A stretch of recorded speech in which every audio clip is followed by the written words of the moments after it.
السلام علیکم ناظرین، میں ہوں آپ کی میزبان عائشہ محمود اور غیر جانبدار میں آپ کو خوش آمدید کہتی ہوں۔ گلگت بلتستان پاکستان کا ایک ایسا خطہ ہے جو صرف پہاڑوں کے لحاظ سے ہی بلند نہیں ہے بلکہ یہاں کے عوام کی امیدیں بھی بے پناہ بلند ہیں۔ اگر ہم بات کریں گلگت بلتستان کی تو وہ اس وقت سیاست کے بڑے اہم موڑ پر کھڑا ہوا ہے۔ 25 نومبر 2025 کو اس کی جو موجودہ اسمبلی تھی اس کی مدت ختم ہو چکی ہے اور جی بی کے عوام اب 2026 میں تیسرے عام انتخابات دیکھنے جا رہے ہیں۔ گلگت بلتستان ایک ایسا خطہ ہے جہاں سے سی پیک گزرتا ہے، جہاں پر دیامیر بھاشا ڈیم بن رہا ہے اور جہاں پر ہر ووٹ کا وزن قومی سیاست سے بہت زیادہ ہے۔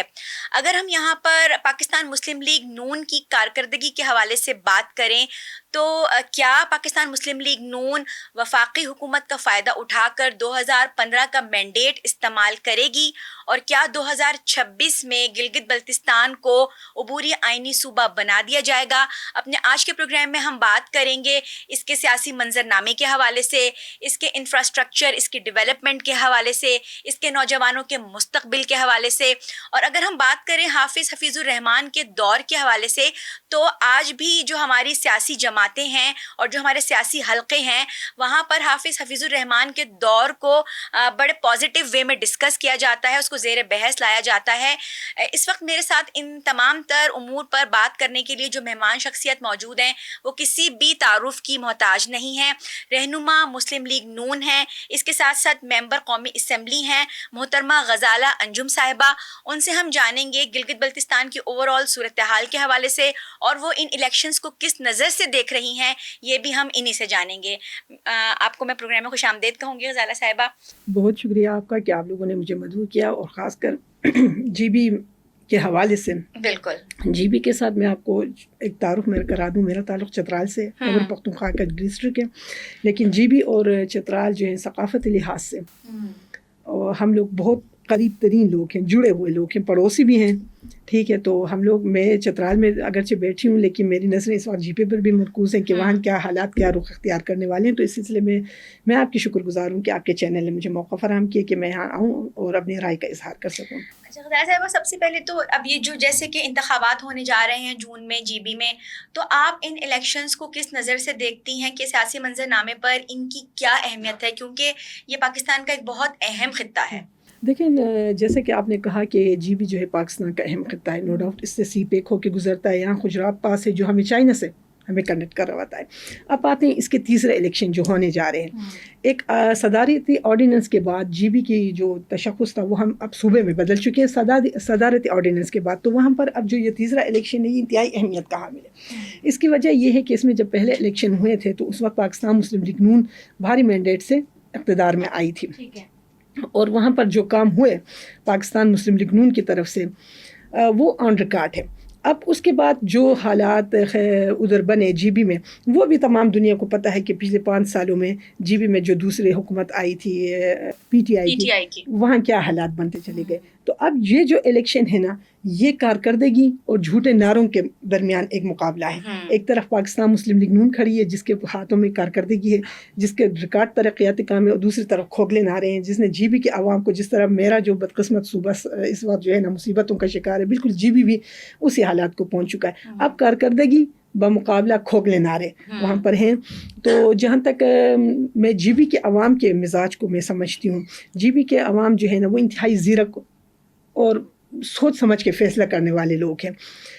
اگرچہ وہ ایک سراب کے پیچھے بھاگ گئے تھے، ٹھیک ہے، لیکن ابھی جب میں وہاں رابطہ کرتی ہوں، ہمارے بہت سارے رشتہ داریاں ہیں، دوست احباب وہاں پر ہوتے ہیں، جب ان سے ہم لوگ پوچھتے ہیں تو لگ یہی رہا ہے کہ جی بی کے عوام کو پچھتاوا ہو رہا ہے کہ وہ ایک سراب کے پیچھے کیوں بھاگے تھے۔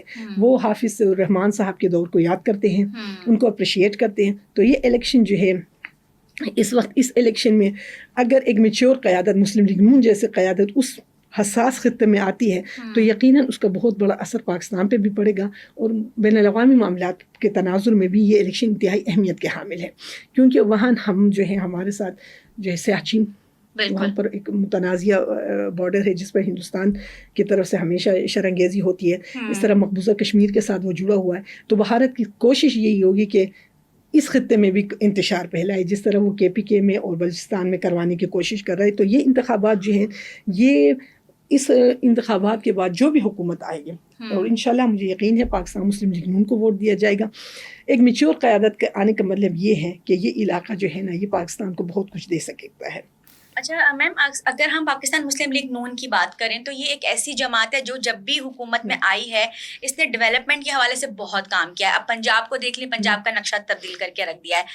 اور جی بی میں بھی اگر ہم بات کریں تو پی ایم ایل این نے ترقیاتی کاموں میں کافی جسے کہنا چاہیے نا تیز رفتاری سے کام کر یہاں پر ترقیاتی منصوبہ جات پہ کام کیا ہے. تو آپ کیا یہ کہیں گی کہ کیا حقیقتاً جی بی میں ہی مسلم لیگ نون ہے جس نے بنیادی انفراسٹرکچر کی بنیاد رکھی ہے؟ آپ 2013 سے پہلے کی جی بی میں کبھی گئی ہیں کہ نہیں گئی ہیں نا؟ مجھے پتہ ہے اس ایریا کا. 2013 سے پہلے گلگت بلتستان کس تکلیف میں تھا. اس کے بعد جب پی ایم ایل این نے گورنمنٹ سنبھالی، آپ یقین جانیں جی بی نہیں پورے پاکستان میں پی ایم ایل این کے تاریخ رہی ہے کہ انہوں نے ریکارڈ ترقیاتی کام کرائے، جہاں بھی کرائے ریکارڈ ترقیاتی کام کرائے. اس کی مثال میں ایک چھوٹی دیکھیں، جھوٹے وعدے اور دعوے ہماری قیادت نے کبھی نہیں کیا الحمدللہ. انہوں نے کبھی یہ نہیں کہا کہ جی میں 1 کروڑ نوکریاں آپ کو دوں گا، 50 لاکھ گھر آپ کو دوں گا، کبھی نہیں کہا. اس کی ایک چھوٹی سی میں آپ کو مثال دیتی ہوں جو حقیقت کا روپ دھار چکی ہے. میں جس علاقے سے ہوں چترال، اس میں لواری ٹنل آپ نے نام سنا ہوگا. جی لواری ٹنل کو اگرچہ جنرل پرویز مشرف نے اس کا کام کا آغاز کروایا تھا اور اس میں ایک کورین کمپنی کام کر رہی تھی، اس کے باوجود ہم چترالی جو ہے نا بہت مصیبتوں سے بڑی مشکلوں سے لواری ٹنل کراس کرتے تھے. کوئی بیمار ہو اس کو پشاور لے جانا ہو، یا پشاور اسلام آباد میں کوئی فوتگی ہوئی یا پاکستان کے دوسرے شہر سے وہاں سے میت جو ہے چترال لے آنا ہو، یا اسٹوڈنٹ آ رہے ہوں جا رہے ہوں، یا ہم جیسے لوگ کسی کام کے سلسلے میں چترال سے باہر آئے یا چترال میں داخل ہو رہے ہو، تو وہاں پر اس کمپنی کا ایک انجینئر ہوتا تھا. اس کی منتیں تڑلے ہم مارتے تھے کہ خدا کے لیے ہم اجازت دے دیں، ہم یہ مریض ہے، یہ لاش ہے، اس کو لے کے جانا ہے، یہ اسٹوڈنٹ ہے، کل اس نے ایگزام دینا ہے، اس نے پہنچنا ہے. پھر پشاور میں کال کر کے ہمیں صوبائی حکام سے اجازت لے کے اس میں 2 گھنٹے بھی لگتے تھے، 2 دن بھی لگتے تھے. اس مصیبتوں کا شکار ہوتے تھے. پھر جب 2013 میں میاں صاحب جب اقتدار میں آئے نا، یہ آپ کے سوال کا تھوڑا لمبا جواب ہے لیکن میں سمجھانا چاہ رہی ہوں. نواز شریف صاحب جب تیسری مرتبہ وزیر اعظم بنے، یقین کریں انہوں نے چترال کے عوام سے یہ نہیں کہا تھا کہ میں لواری ٹنل بنا کے آپ کو دوں گا یا یہ پروجیکٹ. ان کے سامنے ترقیاتی کاموں کی لسٹ رکھی گئی. چونکہ پرویز مشرف اس کام کا آغاز کر کے گئے تو اس کے بعد جو حکومت بنی 2007 میں، تو لواری ٹنل کا فنڈ جو ہے وہ جنوبی پنجاب منتقل کر دیا تھا، وہاں کام رک گیا تھا. تو نواز شریف صاحب کو جو ٹیکنیکل ماہرین جو وہاں بیٹھے تھے یا بڑے لوگ وہاں بیٹھے تو انہوں نے لکھ کے دیا کہ 30 ارب روپے اس علاقے پر خرچ کرنے کے بجائے کہ جہاں نہ تو ہمیں کوئی ووٹ بینک ہمارا ہے نہ کوئی ہمیں فائدہ ملے گا، بہتر یہ ہے کہ یہ اتنے اربوں روپے آپ کسی اور صوبے میں لگائیں، اس سے ہم 3 بڑے موٹر وے بھی بنا سکتے ہیں، فلاں پروجیکٹ جو ہے بڑی آسانی سے مکمل کر سکتے. تو اس وقت وزیر اعظم نواز شریف صاحب نے اسٹینڈ لیا، اور اس کے ساتھ کس نے اسٹینڈ لیا؟ ہمارے صوبائی صدر اور وفاقی وزیر برائے کشمیر امور و گلگت بلتستان انجینئر امیر مقام نے. انہوں نے کہا کہ نہیں، یہ چیز ہم لوگ چترالیوں کو مکمل کر کے دیں گے. وہ اس وقت مشکلات کا شکار، کوئی وعدہ نہیں کیا تھا، نہ ادھر سے ووٹ آیا تھا نواز شریف صاحب کو، پی ایم ایل این کو ووٹ نہیں پڑا تھا. لواری ٹنل مکمل ہو گیا. اس کے بعد آپ دیکھ لیں 2013 میں جو پاکستان مسلم لیگ نون کی قیادت کو ملا وہ دہشت گردی سے، زخموں سے چور پاکستان تھا، جہاں لوڈ شیڈنگ ہوتی تھی گیس اور بجلی کی 21 گھنٹے. اسی لوڈ شیڈنگ کے نتیجے میں اس کے اثر میں ہم چترالی بھی تھے. پھر نواز شریف صاحب نے تقریباً 27 ارب سے لے کر 30 ارب روپے کا ایک پروجیکٹ وہاں پر آغاز کر دیا، گولین ہائیڈرل پاور پروجیکٹ. آپ یقین کریں اس کا بھی وعدہ نہیں کیا گیا تھا، اچانک سے اس کا آغاز ہو گیا، اور وہاں سے 109 میگا واٹ جو ہے نا بجلی جنریٹ ہوتی ہے. الحمدللہ اس کے بعد چترال میں لوڈ شیڈنگ کی صورتحال ختم ہو گئی، اور ہم لوگ اب ملاکنڈ ڈویژن کے دوسرے ڈسٹرکٹ کو بجلی سپلائی کر رہے ہیں چترال سے. اس وقت جب میاں صاحب اقتدار میں آئے تھے، آپ کو یاد ہے نا بجلی کا سسٹم کیا تھا کہ 21 گھنٹے کی لوڈ شیڈنگ، اور جب بجلی آتی بھی تھی جو الیکٹرانک جتنے بھی ہمارے پاس سامان ہوتے تو وہ جل جاتے تھے کیونکہ اس کا شارٹیج کم ہونے کے سبب. خود چترال میں آپ کو اپنے بارے میں بتا دوں، ہم لوگوں نے 70,000 روپے میں تمام چترالیوں نے اپنے گھر میں اسٹیبلائزر جو ہے نا وہ نصب کر دیے کہ بجلی کو کھینچا جائے تاکہ یہ مشینیں کام کر سکیں ہمارے گھر. ہم اس حالت میں، میاں صاحب نے وعدہ نہیں کیا تھا لیکن انہوں نے گولین گول پروجیکٹ ہمیں دیا، آج ہم ملاکنڈ ڈویژن کو بجلی دے رہے ہیں. اسی طرح اگر میاں صاحب کو بطور وزیر اعظم جب چترال میں قدرتی آفات آئے، زلزلہ ہوا، سیلاب ہوئے، تو وزیر اعظم نواز شریف نے ہر گھر میں، چاہے ان کا ایک پتھر گرا ہو یا نہ گرا ہو، 2 لاکھ روپے کے چیک تقسیم کیے گئے. چترال کے ہر گھر میں 5,30,000 کے قریب آبادی، 2 لاکھ روپے. اس طرح اس وقت ہمارے وزیر اعظم شہباز شریف صاحب سی ایم پنجاب تھے. سی ایم پنجاب ہونے کی حیثیت سے انہوں نے ٹرکوں میں بھر بھر کے سامان، اس زمانے میں چترال صرف ایک ڈسٹرکٹ تھا، اس خیبر پختونخوا کا سب سے بڑا ڈسٹرکٹ، ہر گھر میں امدادی سامان پہنچائے گئے. اب آتے ہیں جی بی کی طرف. جی بی کا 2013 سے پہلے والے جی بی جو تھا نا، اس کے متعلق میں نے آپ کہا جیسے ہی نون لیگ کی حکومت آ گئی، سب سے پہلے کن کاموں کی طرف جو نون لیگ کا ریکارڈ ہے نا، اس کی طرف توجہ دی گئی. انفراسٹرکچر، روڈ، صحت، تعلیم، سیاحت اور بجلی کی کمی پوری کرنے کے لیے حافظ الرحمان صاحب نے ایمرجنسی بنیادوں پر وہاں پر کام اسٹارٹ کر دیا تھا. اس سے پہلے جی بی کے لوگ جو ہے نا سفری مشکلات سے دوچار ہوتے تھے. ان کو اسلام آباد پہنچے میں گھنٹوں لگ جاتے تھے، راستے میں حادثات ہوتے بھی رہتے تھے. مگر نون لیگ کے دور حکومت میں سڑکیں بن گئی. جی بی کے جو بچے ہیں نا، وہ اعلیٰ تعلیم کے لیے گلگت بلتستان سے، خاص کر بلتستان کے بچے دیگر شہروں میں آتے تھے، لیکن وہاں بلتستان یونیورسٹی بنا کر ان کو دی گئی. وعدہ نہیں کیا گیا تھا، بنا کے دی گئی. ٹھیک. ہمیشہ اس طرح چند دن پہلے وزیر اعظم شہباز شریف صاحب جو ہے، آپ دیکھیں جی بی گئے، انہوں نے وہاں 3 دانش اسکولوں کا اعلان کیا. اس کے علاوہ جو ہے دیگر بڑے بڑے منصوبوں کا اعلان وہ کر کے آ گئے. تو انشاءاللہ یہ اعلان نہیں، ہمارے قائدین جو وہ اعلانات نہیں کرتے، وہ عملی کام کرتے. یہ چیزیں بھی ہم لوگ جی بی کے عوام کو انشاءاللہ العزیز جب نون لیگ کی حکومت آئے گی، جی بی کے عوام خود دیکھیں گے کہ ان کا وہ دور واپس آ گیا جو انہوں نے ترقی کی شروعات کی تھی. تو جس طرح سے آپ نے ابھی کہا کہ وہاں پر یونیورسٹی کا قیام عمل میں لایا گیا، تو کیا اب اس وقت جی بی میں وہی ایک یونیورسٹی کام کر رہی ہے، یا اس کے علاوہ بھی مزید یونیورسٹی اور آئی ٹی پارکس وغیرہ بنانے کی طرف کوئی توجہ دی جا رہی ہے؟ وہاں پر قراقرم یونیورسٹی بھی موجود ہے، بلتستان یونیورسٹی ہم لوگوں نے بنائی.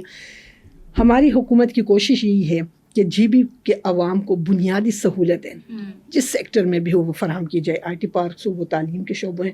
یہ تو ہمارے حکومت کا، ہمارے قائدین کا ریکارڈ رہا ہے کہ یہ ان کو پر فوکس کر رہے ہیں. تو انشاءاللہ العزیز اگر نون لیگ حکومت میں آتی ہے اور حافظ الرحمان صاحب دوبارہ سی ایم بنتے ہیں، تو جن پروجیکٹس پر کام رک گیا تھا ان کے حکومت کے جانے کے بعد، ان پروجیکٹس میں تعلیم بھی ہے، ان پروجیکٹ میں آئی ٹی پارکس بھی ہیں، ان پروجیکٹ میں صحت کے بنیادی مراکز بھی، ان سارے کاموں کا دوبارہ سے آغاز کر دیا جائے گا. اور جی بی کے عوام اور میں آپ خود بیٹھ کے دیکھیں گے کہ واقعی کام ہو رہا ہے اور عملی ہو رہا ہے. اچھا، اگر ہم یہ جو انتخابات آنے والے ہیں ان کی بات کریں کہ اوور آل جب بھی انتخابات ہوتے ہیں تو اس میں پارٹیز دوسری پارٹیز کے ساتھ الحاق کرتی ہیں، تو کیا پی ایم ایل این کا کوئی ایسا ارادہ ہے کہ وہ پاکستان پیپلز پارٹی کے ساتھ یا جے یو آئی ایف کے ساتھ وہاں پر کوئی الحاق کرے؟ فی الحال تو ایسا کچھ وہ نہیں ہو رہا ہے، کیونکہ وہاں پر اس وقت ہم لوگ وننگ پوزیشن میں ہیں الحمدللہ. لوگوں کی یہ کیفیت ہے کہ وہ چاہتے ہیں کہ مسلم لیگ نون دوبارہ اقتدار میں آئے. لیکن پاکستان مسلم لیگ نون نے ہمیشہ پاکستان کی بہتری کے لیے، عوام کی بہتری کے لیے بہت سارے سیاسی فیصلے انہوں نے لیے ہیں. ہو سکتا ہے آگے چل کے بھی وہ لے لیں، لیکن فی الحال جو پوزیشن ہے اس سے ہم لوگ کافی مطمئن ہیں کہ ہمیں اتحاد کی ضرورت نہیں پڑے گی. ہم لوگ پوزیشن میں ہیں کہ ہم حکومت بنا سکیں. اور جو ان انتخابات کے حوالے سے ایک اور بہت امپورٹنٹ کویشچن وہ یہ ہے کہ کیا جو پاکستان مسلم لیگ نون ہے وہ کس فارمولے پر ٹکٹ دے گی وہاں پر؟ کیا جو پرانے الیکٹیبلز ہیں انہیں کو لے کر آیا جائے گا، ان کو ترجیحی بنیادوں پر رکھا جائے گا، یا پھر جو نئے چہرے ہیں وہ بھی سامنے آئیں گے اس میں؟ دیکھیں، پاکستان مسلم لیگ نون نے ہمیشہ کوشش کی کہ نئے چہرے سامنے لائیں. اس کی ایگزامپل میں آپ کو اپنے حوالے سے بھی دوں گی کہ میں سیاست میں آئی پاکستان مریم بی بی کے بدولت. اس سے پہلے پولیٹکس میں میرے بھائی تھے، میں نہیں تھی، میں صرف ہاؤس وائف تھی، ٹھیک ہے. لیکن پھر مریم صاحبہ جب مجھ سے ملی، انہیں لگا کہ میرے اندر ایک صلاحیت ہے کہ میں کچھ کر سکتی ہوں اپنے علاقے کے لیے. میں بالکل ایک نیا چہرہ تھی، وہ مجھے آگے لے کر آئیں. اور جیسے ہی میں نے اسٹارٹ لیا ان کے یوتھ کوآرڈینیٹر کے طور پر، انہوں نے مجھے اسپیشل سیٹ کی ٹکٹ بھی دے دی. تو یہ نون لیگ کا جو ہے نا وہ ہسٹری رہی ہے کہ نئے لوگوں کو بھی موقع فراہم کرتی ہے. اب آتے ہیں گلگت بلتستان. گلگت بلتستان میں آپ دیکھیں میرٹ کی بنیاد پر پچھلے دنوں ٹکٹ کے حوالے سے میٹنگ ہوئی، وہاں سے جو کینڈیڈیٹ آئے ان کے انٹرویو بھی ہوئے. اور مجھے پتہ ہوتا ہے جب مسلم لیگ نون کی قیادت اکٹھے بیٹھ کے انٹرویو لیتی ہے تو وہ انتہائی میرٹ کی بنیاد پہ لیتی ہے. وہ ان لوگوں کو آگے لاتی ہے جن میں ہمت ہے، کچھ کرنے کا جذبہ ہے، جن میں اپنے علاقے کا درد ہوتا ہے، جن کے دلوں میں. تو یقیناً اس بار بھی ہمیں نئے چہرے بھی دیکھنے کو ملیں گے، وہ لوگ بھی دیکھنے کو ملیں گے جنہوں نے اپنے پہلے دور حکومت میں بہت کچھ جی بی کو دیا. کام کرتی نظر آئے گی یہ لوگ، قیادت آپ لوگوں کی اعلیٰ قیادت کرتے نظر آئے گی. ٹھیک. اور اگر ہم گلگت بلتستان کے حوالے سے بات کریں تو یہ ہمارا ایک بہت خوبصورت خطہ ہے، تو یہاں پر اگر ہم سیاحت کے حوالے سے بات کریں تو ٹورزم اس کے فروغ کے حوالے سے آپ لوگوں نے کوئی حکمت عملی کوئی اختیار کیا ہے, کوئی ایسا پلان ہے آپ کی نظر میں کہ جس سے ٹورزم کو فروغ دیا جا سکے یہاں پر؟ دیکھیں سیاحت کیسے فروخت پاتی ہے؟ سیاحت اس وقت فروخت پاتی ہے جب آپ کے علاقے میں سڑکیں ہوں, ٹھیک ہے, ٹورسٹ آسانی سے موو کر سکیں. مسلم لیگ نون کی حکومت آنے سے پہلے گلگت بلتستان میں جب لوگ جاتے تھے, آپ یقین جانے وہ راستے سے ہی واپس آتے تھے, وہاں سڑکوں کی حالت انتہائی خراب تھی, وہ آگے موو بھی نہیں کر پاتے تھے, وہ درمیان سے ہی تھک کے واپس آ جاتے تھے. پھر جب حافظ صاحب نے اقتدار سنبھالا نا تو انہوں نے گلگت اسکردو روڈ پہ کام کیا, ہائی ویز پہ کام کیا. اب آپ دیکھیں پاکستان میں کراچی میں بھی بیٹھا ہوا ایک شخص اگر اس کو 2-4 دن کی بھی چھٹی ملتی ہے وہ فوراً گلگت بلتستان پہنچ جاتا ہے. اس کا کریڈٹ میرے قائدین کو جاتا ہے, حافظ صاحب کو جاتا ہے کہ انہوں نے بطور سی وہاں کام کیا. یہاں پر انفراسٹرکچر پر جو زور دیا گیا ہے نا اس پہ کام جاری تھا. بہت سارے لنک لوڈس جو ہے ان پہ کام کا سٹارٹ ہوا تھا کہ ہماری حکومت کا اختتام ہو گیا, وہاں پر جو ہے تبدیلی سرکار آ گئی. انہوں نے کبھی بھول کے بھی بادل ناخواستہ بھی ان چیزوں کو ہاتھ نہیں لگایا. وہ منصوبے جہاں تک پہنچے تھے وہ اب بھی وہیں پر پڑے ہوئے ہیں. تو انشاءاللہ العزیز جب ہماری حکومت آئے گی تو دوبارہ جب ان چیزوں کے پر کام کا آغاز ہوگا, صرف ریکارڈ مدت میں ایز اے سی ایم حافظ صاحب نے جو سڑکیں بنائیں, جو انفراسٹرکچر وہاں بنا کے دیا, اس کے بعد آپ دیکھیں پچھلے 9 سالوں سے آپ یقین کریں لوگ جی بی کی طرف جا رہے ہیں, دنیا جی بی کی طرف آ رہی ہے کیونکہ وہاں سہولتیں دی گئی نا.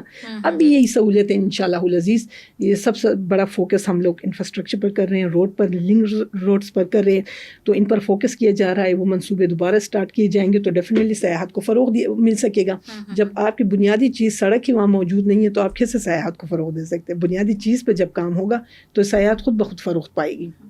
اچھا, یہ جی بی کیا پاکستان کی معیشت میں اہم کردار ادا کر سکتا ہے؟ آپ اس کا مستقبل کیا دیکھ رہی ہیں کہ معاشی سطح پر یہ پاکستان کو آگے مزید لے کر جا سکتا ہے؟ دیکھیں جی بی ہو یا چترال میرا علاقہ, ان کو خدا نے نہ بڑی قدرتی رانائیوں خوبصورتیوں سے نوازا ہے. لوگ بھی ہم لوگ بڑے سیدھے سادے ہوتے ہیں, پاکستان سے محبت کرنے والے, قانون کو فالو کرنے والے. اب جی بی جو ہے معیشت میں کیا کردار ادا کر سکتی ہے؟ سی پیک اسی راستے سے ہو کے جا رہے ہیں نا, خنجراب پاس سے ہم لوگ چائنا سے کنیکٹ ہو رہے ہیں. جب سی پیک بنے گا تو دنیا بھر کی تجارت یہاں سے ہو کے جائے گی, تو مین گیٹ جو ہے گیٹ وے وہ تو گلگت بلتستان ہے نا, وہ یقیناً اپنا بہت بڑا رول وہ پلے کرے گا. ابھی بھی سیاحت کے حوالے سے وہ کر رہا ہے, آئندہ بھی جب سی پیک یہاں سے گزرے گا تو انشاءاللہ العزیز آپ دیکھیں گے کہ وہ ہمارا ایک تجارتی ہب بنے گا, ایک سینٹر بنے گا, دنیا بھر کی تجارت کا سینٹر بنے گا, کیونکہ خجراب پاس وہاں پر ہے, وہاں سے کراس ہو کے. اور وہاں پر دیامر بھاشا ڈیم کی پوزیشن آپ کیا دیکھ رہی ہیں کہ اس کی تکمیل کتنے عرصے تک ہو جائے گی؟ اس کی تکمیل میں میرے خیال میں تھوڑا وقت لگے گا, لیکن انشاءاللہ یہ اسی دور حکومت میں مکمل کر دی جائے گی. کیونکہ اگر ہمارے ہاں بات کریں نا, ہمارے ملک میں ڈیموں کی بہت زیادہ کمی ہے, اور جب بھی یہ جیسے ساون بھادوں کا مہینہ آتا ہے تو پورا ملک پانی سے ڈوب جاتا ہے, اور اس کا بہت بڑا ایک امپیکٹ تو بھارت ہے کہ جو اضافی پانی چھوڑ دیتا ہے اور پاکستان کا رخ کرتا ہے وہ سارا پانی, اور پاکستان کو تباہی کی طرف لے جاتا ہے. دوسری چیز ہمارے ملک میں ڈیموں کی کمی بھی ہے. تو آپ کیا سمجھتی ہیں کہ ایک تو دیامر بھاشا ڈیم وہ تو بنی رہا ہے, اس کے علاوہ اوور آل پاکستان میں ڈیموں کے بنانے کی طرف توجہ دینے کی ضرورت ہے اور بہت زیادہ ہے, تو آپ اس حوالے سے کیا کہیں گی؟ دیکھیں اس حوالے سے ہماری حکومت جو ہے نا کام کر رہی ہے کہ مزید ڈیم بنے, ٹھیک ہے. اب پچھلے سال آپ دیکھیں جس طرح ہندوستان نے آبی جاہریت کا مظاہرہ کیا اور حد سے بہت زیادہ دریاؤں میں پانی آ گیا تو آدھا پنجاب اور سندھ ڈوب گیا تھا. اس کے بعد جہاں یہاں ہماری اپنی بھی نہ ہم لوگ پھر بعض موقعوں پر آ کے نہ ہم علاقائیت کی طرف متوجہ ہوتے ہیں پاکستان کو چھوڑ کے. اب وہاں پنجاب کی حکومت نے کہا کہ اضافی نہریں بناتے ہیں. اضافی نہروں کا مطلب تنازع کھڑا ہو گیا. اس کا مطلب یہ تو نہیں تھا نا کہ میں سندھ کا پانی جو ہے نا وہ روک رہی ہوں. اس کا مطلب یہ تھا کہ اگر ایسا پھر ہندوستان کی طرف سے ہو جاتا ہے جاہریت تو ہم سندھ کو تباہی سے روک دیں گے. اس سے فائدہ بھی ہوگا, ایک بنجر زمین کو بھی ہم لوگ قابل کاشت بنا سکیں گے, لیکن سندھ بھی تباہی سے بچ جائے گی. لیکن افسوس یہ ہوتا ہے کہ بعض معاملات میں ہم لوگ جو ہے نا علاقائیت کی طرف جاتے ہیں, تو یہ نہیں ہونا چاہیے. لیکن ڈیم کے حوالے سے میں کہتی ہوں کہ پاکستان مسلم لیگ نون کی جو قیادت ہے وہ اس چیز کو بڑی غور و فکر سے اس کے اوپر کام کر رہی ہے، اور انشاءاللہ العزیز ڈیم بھی بنیں گے اور ہم لوگ یہ پانی بھی اسٹور کریں گے، اس پانی سے بجلی بھی جنریٹ ہوگا اور ہمارے زراعت کے لیے بھی یہ کام آئے گا. اتفاق رائے پیدا کرنے کی کوشش کی جا رہی ہے. تو مطلب سیاست نہیں، ریاست بچاؤ، ریاست بچاؤ کا فارمولہ اپنائے بغیر ہم اس ملک کو ترقی کی طرف نہیں لے کر جا سکتے. ذرا صاحب آپ سے پوچھنا چاہوں گی حفیظ الرحمان صاحب کے دور حکومت کے حوالے سے، کیونکہ ان کا دور بڑا گولڈن دور کہلاتا ہے اور اس کو بڑا ہمارے سیاسی حلقوں میں اس کو زیر بحث بھی لایا جاتا ہے. تو آپ کیا دیکھ رہی ہیں ان کے دور حکومت کو کہ وہ ان کی کیا سوچ تھی، کیا پیشن تھا ان کے اندر جس کے تحت انہوں نے جی بی کو ترقی کی طرف مائل کیا؟ عائشہ، یہ جو پیپر میرے پاس پڑا ہوا ہے نا، آپ دیکھ لیں، یہ پورا ان کارکردگیوں، ان منصوبوں کی ڈیٹیل ہے جو حافظ صاحب کر کے گئے. میں ایک ایک کر کے نام لوں گی تاکہ عوام کو پتہ چلے کہ وہاں حافظ صاحب نے، میں لکھ کے اس لیے لائی ہوں کہ مجھ سے بعض پروجیکٹ یہ نہ ہو کہ میں بھول جاؤں. حافظ الرحمان صاحب نون لیگ کے اہم رہنما نو ڈاؤٹ، اور جی بی کے وزیر اعلیٰ بھی وہ رہ چکے ہیں. جب انہوں نے حلف اٹھایا تھا تو اس وقت کے جی بی جو ہے نا وہ انتہائی بدترین حالت میں تھا. ٹھیک ہے، حافظ صاحب کے حلف اٹھاتے ہوئے جی بی کے لیے ترقی کے دروازے کھلتے گئے. سڑکوں، تعلیم، انفراسٹرکچر، بجلی، سیاحت کے حوالے سے ایک سنہری دور کا وہاں پر آغاز ہو گیا تھا. انہوں نے ریکارڈ ترقیاتی کام کیے اپنے وزارت اعلیٰ کے منصب پر ہوتے ہوئے، جس میں گلگت اسکردو روڈ، ٹھیک ہے، 23 ارب روپے کی لاگت سے وہ شروع کیا گیا. گلگت اسکردو روڈ وہ کس لیے کیا گیا تھا؟ تاکہ لوگوں، ٹریفک کا جو دباؤ ہے وہ کم ہو علاقے کے اوپر، اور سیاحوں کے لیے آمد و رفت جو ہے آسانی رہے. نلتر ایکسپریس وے آپ کبھی گئی ہوں تو دیکھیں، اس پہ کام ہوا. اسٹور کے دور دراز علاقوں کو بہتر سفری سہولیات دینے کے لیے لنک روڈز کے اوپر کام کا آغاز کر دیا گیا. چومک برج ہو، بائی پاس ہو، اسکردو ایکسپریس وے ہو، یہ سب ہمارے سی ایم صاحب کے دور کے بنائے ہوئے منصوبے تھے. بلتستان یونیورسٹی ان کا سب سے بڑا منصوبہ تھا جو اہل علاقے کے لیے، اس علاقے کے بچوں کے لیے ایک تحفہ ثابت ہو گیا. اس کے علاوہ وادی یسن سمیت مختلف علاقوں میں تعلیمی منصوبوں کا آغاز کیا گیا، اور جو کالجز اور اسکول تھے ان کی اپ گریڈیشن کی گئی. جی بی میں بجلی کی کمی ہمیشہ سے ایک مسئلہ رہی. اس وقت حافظ صاحب نے چھوٹے اور درمیانے درجے کے جو ہے نا ہائیڈرو پاور منصوبوں کا آغاز کیا اور ان کو مکمل کر کے دیا، اور جی بی میں بجلی کا جو بحران تھا نا اس پہ قابو پا لیا گیا. گھر گھر میں بجلی جو ہے نا فراہم کر دی گئی. قراقرم ہائی وے کو اپ گریڈ کر دیا گیا، اور درجنوں دیگر منصوبے. اگر میں نام لینا شروع کر دوں نا عائشہ، آپ کے پروگرام کا وقت ختم ہو جائے گا. جو ہمارے سی ایم حافظ صاحب ہیں ان کی جو کارکردگی ہے، ان کے کاموں کی لسٹ ہے نا وہ ختم نہیں ہو جائے گی. ایک لمبی لسٹ میرے پاس موجود ہے. انہوں نے ہی اس وقت وفاق کی حکومت کو یہ پروپوزل دیا تھا کہ گلگت میں اور اسکردو میں 40,000 میگا واٹ بجلی پیدا کرنے کی سہولت موجود ہے، اور اس پر اس وقت جو ہے نا حکومت نے ان کے منصوبوں پر عمل بھی شروع کر دیا تھا. مختلف مقامات کا سروے بھی کیا گیا تھا. اس کے بعد حافظ صاحب کی حکومت ختم ہو گئی، پھر تبدیلی سرکار آ گئی، اور تبدیلی سرکار نے وہی کچھ کیا جو 15 سال سے میرے بدقسمت صوبے میں ہو رہا ہے. کچھ بھی نہیں ہے، صرف بدامنی ہے، انتشار ہے، اور ترقی کے دور سے کئی ہم لوگ باہر رہ گئے ہیں. اور جی بی والوں کی بدقسمتی یہ ہو گئی کہ وہ ایک جھوٹے خواب کے پیچھے دوڑ پڑے، اور انہوں نے ایک سنہرا دور جو ہے اس کو اپنے ہاتھ سے جانے دیا. 5 سال آپ دیکھیں جب تبدیلی سرکار وہاں رہی، ایک منصوبہ عائشہ آپ مجھے اٹھا کے دکھائیں کہ انہوں نے مکمل کیا ہو. 80 ارب روپے کے کہاں منصوبے لگنے تھے اور وہ مکمل ہو گئے حافظ الرحمان صاحب کے دور میں، اور کہاں پی ٹی آئی کی حکومت ایک چھوٹا منصوبہ بھی مکمل کر کے گلگت کے عوام کو نہیں دے سکی. یہ جو لسٹ ہے نا، یہ میں اگر گنوانا شروع کر دوں نا تو شاید یہ ٹائم ختم ہو جائے، لیکن یہ میں آپ کے حوالے ضرور کر کے جاؤں گی تاکہ آپ اس کو دیکھ سکیں کہ مسلم لیگ نون نے جی بی کو اپنے دور حکومت میں کیا کچھ دیا. جی ناظرین، ہماری غزالہ انجم صاحبہ سے گفتگو چل رہی ہے، اور جس طرح سے یہ گلگت بلتستان میں ترقیاتی منصوبہ جات کے حوالے سے بتا رہی ہیں، اور جیسے کہ ان کا کہنا ہے کہ مستقبل میں بھی ہم گلگت بلتستان کو اس ایسے مقام پر دیکھیں گے جو پاکستان کی معیشت میں بہت اہم کردار ادا کرے گا، اور ابھی بھی کر رہا ہے. تو یقیناً یہ صوبہ بھی آگے چل کر پاکستان کے لیے بہت اہمیت کا حامل بنے گا، اور اگر اس کو عبوری آئینی صوبے کا درجہ مل جاتا ہے تو پھر یہ مزید ترقی کی طرف جائے گا. اور بڑھتے ہیں غزالہ انجم صاحبہ کی طرف اور ان سے مزید جانتے ہیں کہ وہ جی بی کی ترقی کو کس نظر سے دیکھتی ہیں. میم، اگر ہم ان انتخابات کے حوالے سے بات کریں تو کیا آپ دیکھ رہی ہیں کہ نواز شریف صاحب یا پھر مریم نواز صاحبہ ان انتخابات میں خود جی بی جائیں گے اور وہاں کے عوام کا دل جیتیں گے؟ دیکھیں، آپ اس وقت اگر دیکھیں تو ہمارے جو صوبائی صدر اور وفاقی وزیر ہیں انجینئر میر مقام صاحب، وہ اس وقت جی بی میں ہی موجود ہیں. ٹھیک ہے. اس سے پہلے بھی ہمارے قیادت الیکشن کیمپین کے سلسلے میں بھی جا چکی ہے, محترمہ مریم نواز صاحبہ بھی جا چکی ہے, اور اگر ضرورت پڑی تو انشاءاللہ تعالی نواز شریف صاحب بھی عوام کے درمیان موجود ہوں گے. وزیر اعظم صاحب خود وہاں گئے ہیں, انہوں نے دانش اسکولوں کی بنیاد رکھی ہے, انہوں نے بڑے بڑے منصوبوں کا افتتاح کیا ہے. تو یقیناً ہماری قیادت جو ہے, جو ٹاپ لیڈرشپ ہے, وہ ضرور الیکشن کیمپین کے لیے بھی جائے گی. فی الحال تو انجینئر صاحب وہاں بہت مضبوطی سے بہت اچھے سے کام کر رہے ہیں اپنی ٹیم کو لے کر. تو مستقبل میں اگر ضرورت پڑتی ہے تو ڈیفینیٹلی ہمارے قائدین ہمارے عوام کے ساتھ ہوں گے. اچھا, اگر ہم وہاں پر روزگار کے حوالے سے بات کریں, جی بی میں روزگار کے کیا مواقع ہیں؟ کیا وہاں کے لوگوں کو وہاں بیٹھ کر روزگار مل رہا ہے, یا ان کو روزگار کمانے کے لیے وہاں سے نکل کے کہیں اور جانا پڑ رہا ہے؟ تقریروں سے نہ تبدیلی آتی ہے عائشہ, نہ لوگوں کی زندگی میں بہتری آتی ہے. اگر صرف تقریروں اور جھوٹے وعدوں سے نہ لوگوں کی زندگی بہتر ہوتی نا, تو آج میرا بدقسمت صوبہ کے پی کے اجڑ نہ چکا ہوتا. آپ آئیں کے پی کے میں دیکھیں, اسکول اور کالج بند ہوتے جا رہے ہیں. ٹھیک ہے, اسکول اور کالج بند ہو رہے ہیں. نوجوانوں کے ہاتھوں میں ڈگری کے بجائے, روزگار ان کو دینے کے بجائے, ان کو دہشت گردی کی طرف جو ہے نا وہاں کی حکومت, جو صوبائی حکومت ہے, وہ آمادہ کر رہی ہے.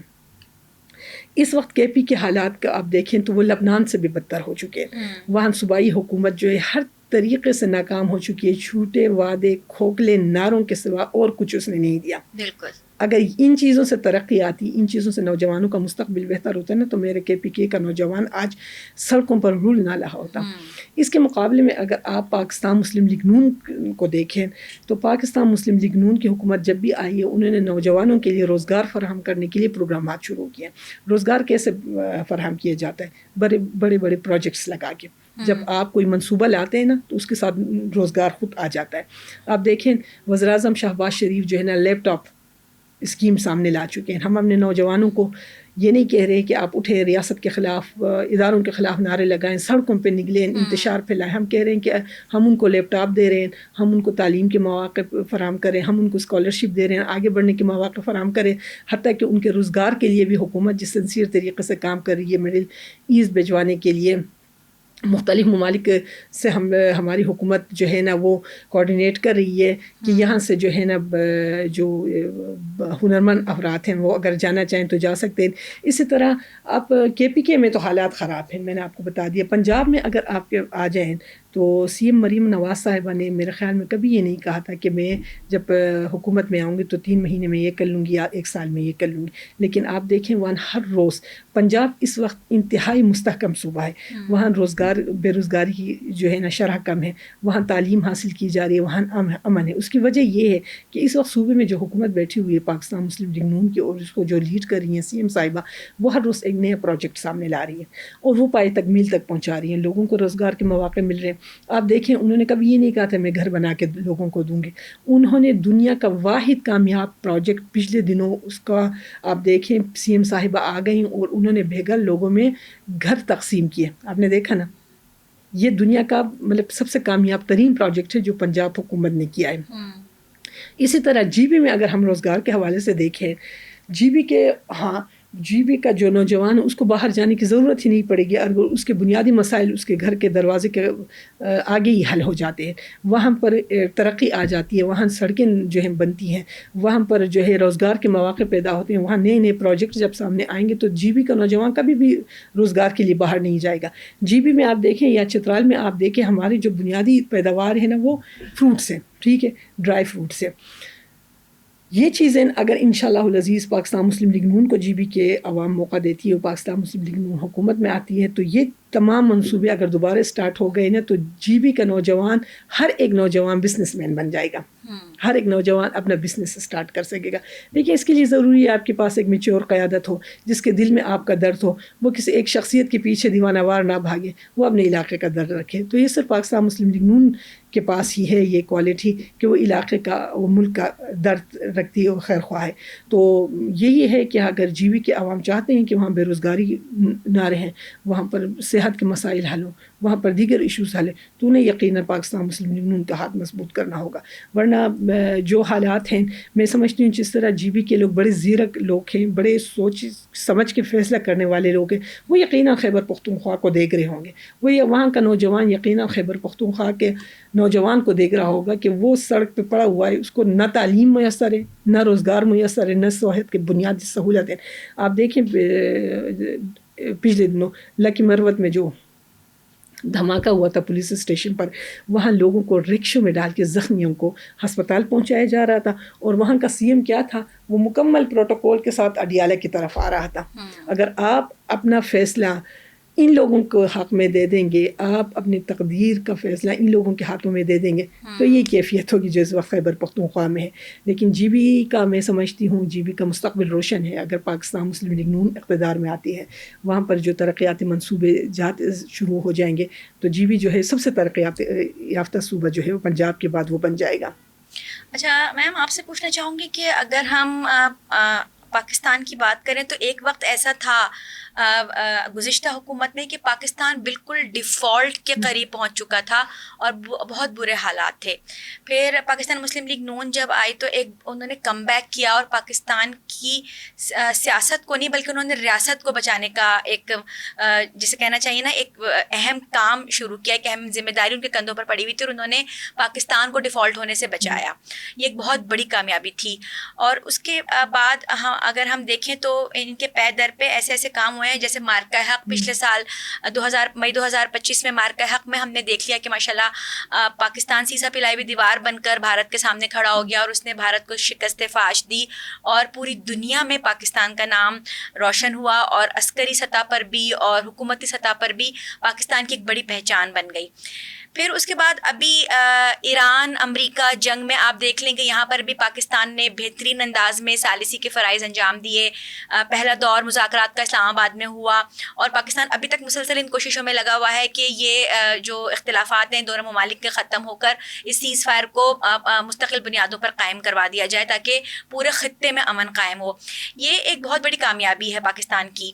لیکن اب آپ کیا دیکھ رہی ہیں کہ یہ جو آئے روز پیٹرول کی بڑھتی ہوئی پرائزز ہیں، جس طرح سے عوام فیس کر رہی ہے، اگر ہم دیگر ممالک کی بات کریں تو بہت سارے ایسے ممالک ہیں کہ جہاں پر پیٹرول پرائزز کو نہیں بڑھایا گیا اور وہاں پر اسٹیبلٹی ہے، لیکن پاکستان میں ہر کچھ دن کے بعد یہ پرائزز بڑھ جاتی ہیں۔ تو آپ کیا دیکھ رہی ہیں کہ اس کا امپیکٹ عوام کے اوپر نیگیٹو وے میں نہیں جائے گا؟ کیونکہ عوام یہ نہیں دیکھے گی کہ پاکستان کو ڈیفالٹ سے بچایا گیا یا پاکستان میں اور کیا کیا ڈیولپمنٹس ہوئی۔ یہ جو پیٹرول پرائزز بڑھتی ہے نا، یہ آٹومیٹکلی عوام کے اوپر ایک بم کی طرح گرتی ہے اور اس کا اوور آل اثر ہماری تمام تر معیشت پہ پڑتا ہے، مہنگائی بڑھ جاتی ہے اور ہمارا جو میڈیوکر طبقہ ہے وہ تو بالکل پس کے رہ گیا ہے۔ اور اب تو امیر بھی اس بات کو بہت زیادہ محسوس کرنے لگے ہیں کہ پیٹرول بہت قیمتوں پر چلا گیا۔ تو آپ کیا دیکھ رہی ہیں کہ اس کی قیمتیں کب کم ہو سکتی ہیں اور عوام کو کب ریلیف مل سکتا ہے؟ عائشہ، آپ کے اس سوال کا تھوڑا سا لمبا میں جواب دینا چاہوں گی۔ جب 2013 میں نواز شریف صاحب اقتدار میں آئے تھے تو اس وقت کا پاکستان آپ کو یاد ہے، دہشت گردی سے متاثر پاکستان، لوڈ شیڈنگ، گیس کی لوڈ شیڈنگ، پیٹرول کی پرائس جو ہے وہ بھی اس وقت بہت زیادہ تھی، پاکستانی کرنسی جو ہے اس کی کوئی ویلیو نہیں تھی۔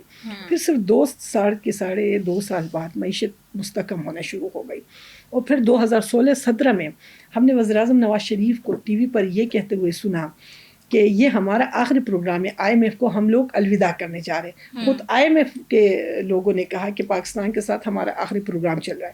بدقسمتی سے پاناما کا ایک عجیب و غریب جھوٹا جو ہے نا افسانہ چھیڑا گیا۔ اعلیٰ عدلیہ میں بیٹھے ہوئے ججز ثاقب نثار صاحب جیسے لوگ، میں ہمیشہ کہتی ہوں کہ کیا ثاقب نثار جیسے ججز کو نیند آتی ہوگی؟ کیا ان کے ضمیروں پر کوئی بوجھ پڑتا ہوگا کہ نہیں؟ ایک ابھرتے ہوئے معیشت کو، ایک اسلامی ریاست جو ایک بھرپور طاقت کے ساتھ آگے بڑھنے جا رہی تھی، اس کے پیٹھ پر یہ چھرا گھومنے کے مترادف تھا۔ آپ یقین کریں میاں صاحب کو ہٹا دیا گیا۔ اس کے بعد 2018 میں تبدیلی سرکار آ گئی، جھوٹے کھوکھلے نعرے دعوے ان کے تھے کہ 3 مہینے میں ہم یہ کر لیں گے، ہم روزگار دیں گے، ہم گھر بنائیں گے۔ پھر انہوں نے آپ کو کیا دیا؟ گائے، بکری، انڈے، مرغیاں، ان کے بڑے بڑے میگا پروجیکٹس تھے۔ جب خان صاحب کی حکومت ختم ہو گئی ہے، ان کو عدم اعتماد کے ذریعے نکالے گیا، تو یقین جانے اس وقت پاکستان مسلم لیگ نون کے پاس بہت بڑا چانس تھا کہ وہ الیکشن کی طرف جاتے اور 2/3 اکثریت سے حکومت بناتے، کیونکہ عوام فیڈ اپ ہو چکے تھے عمران خان کی پالیسیوں کی وجہ سے۔ پاکستان عالمی سطح پر تنہائی کا شکار ہو گیا تھا، ہم نے بڑی بڑی دشمنیاں پال لی، دوست بھی ہمارے دشمن ہو گئے تھے، بہت بڑا چانس تھا۔ لیکن آپ یقین جانیں اس وقت پاکستان مسلم لیگ نون کی قیادت نے سیاست کو قربان کر دیا۔ انہوں نے یہ کہا کہ بھئی ہم اگر الیکشن کی طرف جاتے ہیں تو ہمارے پاس ٹائم کم بچتا ہے، کیونکہ جو شخص اقتدار سے باہر نکلا تھا نا وہ پھر بھی سڑکوں پہ تھا, بالکل غیر مستحکم کرنے کی پاکستان کو کوشش کر رہا تھا.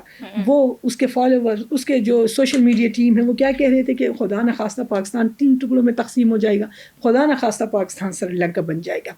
وہ اس حالت میں ہمیں چھوڑ کے گئے تھے. جب وہ اقتدار سے نکل رہا تھا نا, تو عالمی جو مالیاتی ادارہ ہے اس کے ساتھ جو ایگریمنٹ وہ کر گیا تھا, وہ اس کو توڑ کے نکلا تھا. ٹھیک ہے. اب آپ میں یہاں پر جو میری مائیں بیٹیاں, جو ہمارے یہاں زیادہ تر جو ٹی وی دیکھتے ہیں وہ بڑے سیدھے سادے خواتین بھی دیکھتی ہیں, ان کو سمجھانے کے لیے میں یہ بات کر رہی ہوں ان بچوں کو. جب ہم کسی کے ساتھ معاہدہ کرتے ہیں, فار ایگزامپل میرا اور آپ کا ایک چیز پر معاہدہ ہو جاتا ہے, جب آپ یا میں وہ معاہدہ توڑ دیتے ہیں تو اس کا جرمانہ عائد ہوتا ہے کہ نہیں, کہ آپ نے معاہدہ توڑ دیا. آپ زمین کے معاہدے ہوتے ہیں یا کوئی کاروبار کے معاہدے, یہ تو پھر بھی آپ نے IMF کے ساتھ معاہدہ توڑا تھا. اس کا اثر پاکستان پر یہ پڑا کہ IMF نے سخت شرائط جو ہے نا وہ عائد کر دی. اب ہمارے قائدین اب الیکشن کی طرف جاتے, بے شک وہ الیکشن جیت جاتے, لیکن انہوں نے کہا کہ ہمارے پاس ٹائم کم ہے, پاکستان کو ڈیفالٹ ہونے سے بچانا ہے, سری لنکا ہونے سے بچانا ہے. پچھلے دنوں ایک پروگرام میں ہم لوگ بیٹھے ہوئے تھے, تو احسان اقبال صاحب وہ قصہ سنا رہے تھے, کہہ رہے تھے کہ ہم لوگ وزیر اعظم صاحب میں اسحاق ڈار صاحب اسی آفس میں بیٹھتے تھے, 17 گھنٹے ہم لوگوں نے کام کیا. انہوں نے ٹریبیوٹ پیش کیا آصف علی زرداری صاحب کو بھی, انہوں نے مولانا فضل الرحمان صاحب کو بھی ٹریبیوٹ پیش کیا کہ اس وقت انہوں نے بھی پاکستان بچانے کے لیے ہمارا ساتھ دیا. وہ کہتے تھے کہ شہباز شریف صاحب بیٹھے ہیں, میں بیٹھا ہوں, اسحاق ڈار صاحب بیٹھے ہوں, اور ہم کام کرتے جا رہے تھے. انہوں نے جو داستانیں سنائی نا اس وقت کی, آپ یقین جانیں ان کی آنکھوں میں آنسو تھے, لیکن وہ خوشی سے بتا رہے تھے کہ الحمدللہ ہم نے پاکستان کو ڈیفالٹ ہونے سے بچا لیا, ہم نے اپنی سیاست قربان کر دی لیکن پاکستان کو بچا لیا.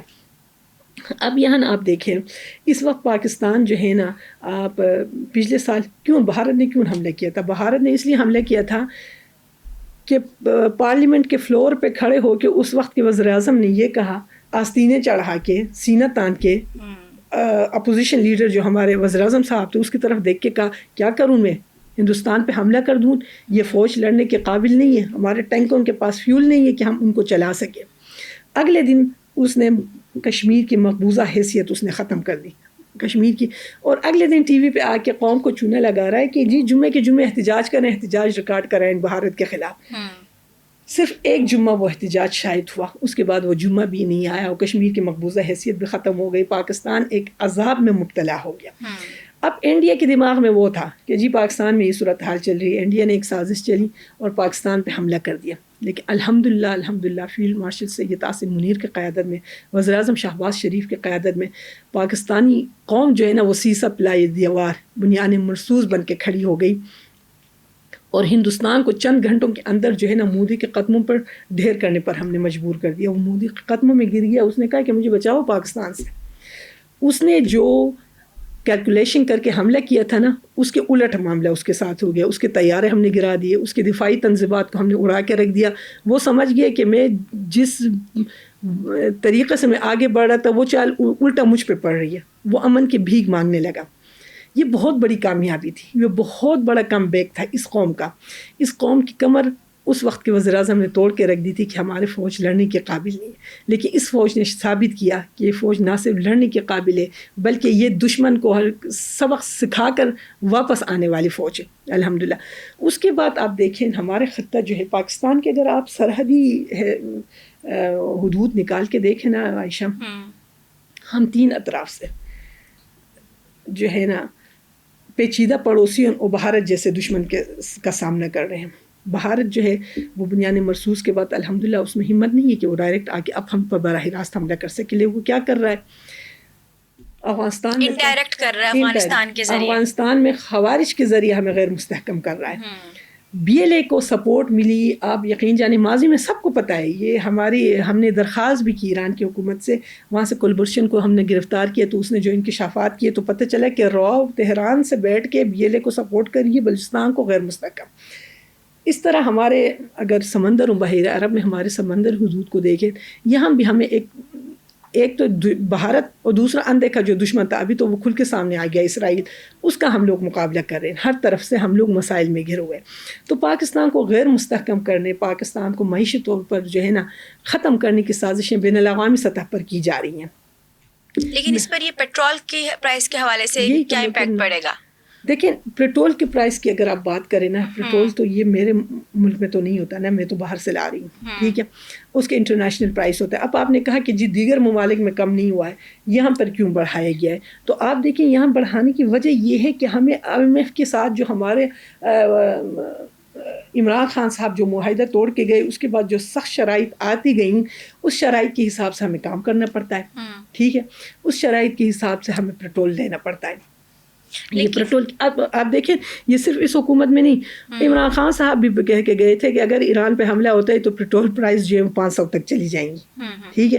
ابھی تو پھر بھی ہماری حکومت جو ہے نا بہت سارا پریشر اپنے اوپر لے رہی ہے کہ عوام کو کوئی تکلیف نہ ہو. آپ بھارت میں دیکھیں وہاں پر گیس کی شدید ترین قلت پیدا ہو چکی ہے، وہاں پر پیٹرول پمپ پر آپ کو لائنوں میں لوگ کھڑے ہوئے نظر آئیں گے. پاکستان میں یہ صورتحال نہیں ہے، پاکستان میں صورتحال اب تک کنٹرول ہے، اس وجہ سے کہ پاکستانی حکومت جو ہے بڑی ترتیب کے ساتھ ان چیزوں کو آگے بڑھا رہی ہے.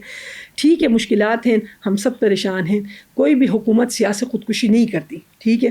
پاپولر ڈیسیجن ہمارے وزیر اعظم صاحب بھی لے سکتے تھے جیسے عمران خان صاحب نے لیا تھا، لیکن عمران خان صاحب کے اس پاپولر ڈیسیجن کا نقصان ابھی تک ہم بھگت رہے ہیں کہ اس کا وہ فیصلہ کیا کر گیا، پاکستان کے ہاتھ پاؤں باندھ کے نا IMF کے سامنے وہ پھیل کے چلے گیا. اچھا کیا ایسا نہیں پاسبل کہ جو حکومت ہے یہ اپنے پروٹوکولز کو کچھ کم کر کے جو اخراجات کا بوجھ ہے وہ تھوڑا سا عوام پر سے ہٹا لے؟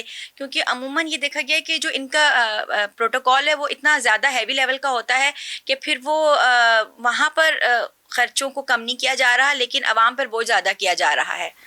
دیکھیں اس وقت جب یہ ایران میں یہ سچویشن امریکہ ایران اسرائیل کی بنی تو وزیر اعظم صاحب نے کابینہ کی تنخواہیں 6 مہینے کے لیے روک دی، ٹھیک ہے. جو MNS کی تنخواہیں وہ 2 مہینے کے لیے روک دی گئی کہ بھئی آپ کی تنخواہیں ہم لوگ کاٹ لیں گے.